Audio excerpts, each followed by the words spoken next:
Et elle peut avoir comme ça de temps en temps quelques rejetons qui sont des écrivains, des philosophes, des figures, des gens d'ailleurs tout à fait souvent discutés dans leur propre camp. Bernanos, hein, à droite, il ne l'aimait pas beaucoup à partir du moment où il s'est mis à écrire Les grands cimetières sous la lune et à dire des choses sur justement la pauvreté, sur rappeler les bourgeois à la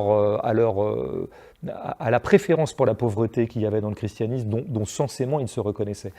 Ça, c'est une vieille ancienne qu'on a bien vu chez beaucoup de moralistes chrétiens, c'est d'aller redire à la bourgeoisie à quel point Jésus détestait les marchands du temple, quoi.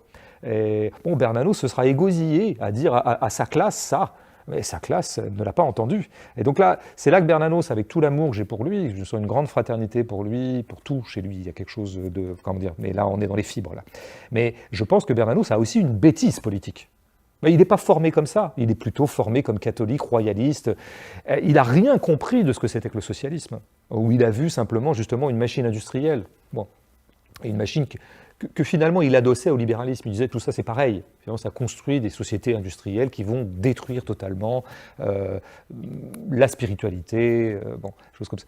Bon, en quoi il s'est bien trompé? Il méconnaissait le mouvement socialiste ou le mouvement anarchiste ou le mouvement communiste qui très tôt avait été accessible à l'idée que justement il fallait se méfier de l'industrialisation. Ça c'est des thèmes qui sont présents dans l'anarchisme très très tôt, dès le 19e.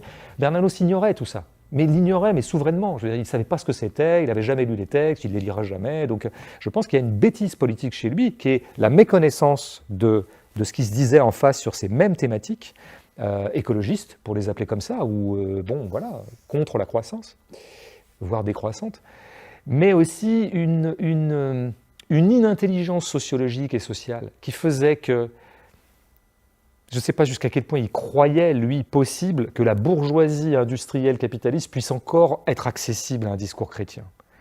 Sans doute il l'a cru.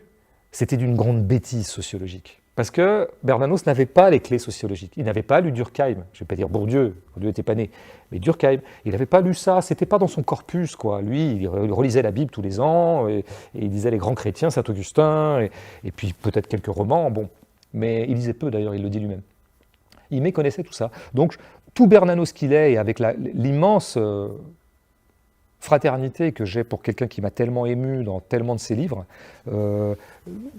Bernanos ne peut pas nous induire en erreur politiquement, je pense que